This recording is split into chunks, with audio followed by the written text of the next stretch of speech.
Ni marufuku mwanamke kumtawala mwanaume, yaani ni marufuku kabisa. Hata kwenye maandiko matakatifu Mungu anasema kwamba mwanaume ndio mtawala, sio mwanamke kuwa mtawala. Hajawahi kutokea popote mwanamke kuwa mtawala. Mtawala ni mwanaume. Wewe ni baba, una familia yako afu unatawaliwa na mwanamke, ni kosa kubwa sana. Kwa hiyo familia inayotawaliwa na mwanamke, hiyo familia imekwisha kuharibika kabisa, kwa sababu mwanamke ndio atakuwa msemaji mkuu. Hakuna mtawala mwanamke. Mtawala siku zote ni mwanaume. Mtawala ni mwanaume. Unatawalaje wewe mwanamke? Imeandikwa wapi wewe katawale? Anayetawala ni mwanaume.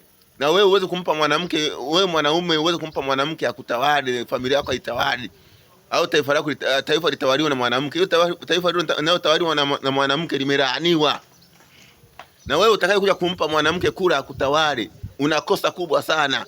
Inabidi anayepaswa kutawala ni mwanaume, ndio mtawala wa dunia, ndio mtawala wa nchi, ndio mtawala wa familia, sio mwanamke.